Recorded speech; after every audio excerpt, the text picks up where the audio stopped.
ಜನ ಈ ಇಂಡಸ್ಟ್ರಿ ಕಡೆ ವಾಲ್ತಿದ್ದಾರೆ. ಅಂತ ಇಂಡಸ್ಟ್ರಿಗೆ ನಿಮ್ಮನ್ನ ವೆಲ್ಕಮ್ ಮಾಡ್ತಿದ್ದೀನಿ. ತುಂಬಾ ನಮ್ಮ ಲೀಡರ್ಶಿಪ್ ಆಲ್ರೆಡಿ ಹೇಳಿದ್ದಾರೆ. ಅಂಡ್ ಇವತ್ತು ಕೆಲವೊಬ್ರು ಅವರ ಕನಸುಗಳನ್ನ ಹೇಳ್ಕೊಡ್ತಿದ್ರು. ಇನ್ನು ನಾವು ಸಣ್ಣ ಪುಟ್ಟ ಕನಸು ಕಾಣೋದಿಲ್ಲ, ದೊಡ್ಡದಾಗಿ ಕನಸು ಕಾಣ್ತೀವಿ ಅಂತ ಹೇಳಿ. ಭಗವಂತ ಮುಂದಿನ ಜನ್ಮ ಕೊಟ್ಟೋನೋ ಇಲ್ವೋ ಯಾರು ಗೊತ್ತು. ಭಗವಂತ ಮುಂದಿನ ಜನ್ಮ ಕೊಟ್ಟೋನೋ ಇಲ್ವೋ ಗೊತ್ತಿಲ್ಲ. ಆದ್ರೆ ಈ ಜನ್ಮದಲ್ಲಿ one of the best position reach ಮಾಡ್ಬೇಕು, ಪ್ರಪಂಚ ಸುತ್ತಬೇಕು.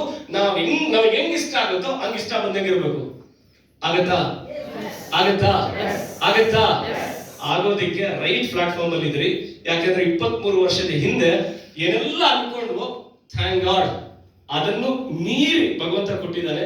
ನಮ್ಮ ಎಲ್ಲಾ ಲೀಡರ್ಶಿಪ್ ನಲ್ಲಿ ಯಾರೆಲ್ಲ 15 ವರ್ಷದಿಂದ 16 ವರ್ಷದಿಂದ 20 ವರ್ಷದಿಂದ ಇಂಡಸ್ಟ್ರಿಯಲ್ ಜರ್ನಿ ಮಾಡಿದ್ದಾರೆ, ಅವ್ರು ಏನ್ ಕನಸು ಹೊತ್ಕೊಂಡು ಬಂದ್ರು ಅದರ 10 ಟೈಮ್ಸ್ ಜಾಸ್ತಿ ಪಡ್ಕೊಂಡಿದ್ದಾರೆ. ಆದ್ರೆ ಈಗ ನಮ್ಮ ಲೀಡರ್ಶಿಪ್ ಕನಸು ಬೇರೆನೇ ಲೆವೆಲ್ ಇದೆ ನೋಡಿ. ಒಬ್ರು 2.5 ಕೋಟಿ ಮನೆ ಕಟ್ತೀನಿ ಅಂತಾರೆ, ಇನ್ನೊಬ್ರು 1.5 ಕೋಟಿ ಮನೆ ಕಟ್ತೀನಿ ಅಂತಾರೆ. ಈಗ ಆಲ್ರೆಡಿ ಅಪ್ಪನಿಗೊಂದು ಮನೆ ಕೊಡ್ಸಿದೀನಿ ಅಂತಾರೆ, 3 ಸೈಟ್ ತಗೊಂಡಿದ್ದೀನಿ ಅಂತಾರೆ.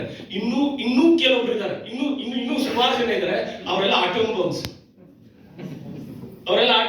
ಆಲ್ರೆಡಿ 10 ಲಕ್ಷ ಸಂಪಾದನೆ ಮಾಡ್ತಿರೋರು, 25 ಲಕ್ಷ ಸಂಪಾದನೆ ಮಾಡ್ತಿರೋರು, 24 ಲಕ್ಷ ಸಂಪಾದನೆ ಮಾಡ್ತಿರೋರು, 3 ಕಾರ್ ತಗೊಂಡಿರೋರು. ಈಗ ಲೈಫ್ ಅಲ್ಲಿ ನಾನು ಏನೋ ಕೆಲಸ ಮಾಡ್ಲಿಲ್ಲ ಅಂದ್ರೆ ಲಕ್ಷಾಂತರ ರೂಪಾಯಿ ಬರ್ತಿದೆ ಅನ್ನೋರೆಲ್ಲರೂ ಈ ಇಂಡಸ್ಟ್ರಿಯಲ್ಲಿ ಡೆವಲಪ್ ಆಗಿದ್ದಾರೆ, ವೆಸ್ಟ್ ಇಂಡಲ್ಲಿ ಡೆವಲಪ್ ಆಗಿದ್ದಾರೆ. ಅಂತ ಬಿಸ್ನೆಸ್ ನಿಮ್ ಕೈಯಲ್ಲಿದೆ. ಇದು ಯೋಚನೆ ಚೇಂಜ್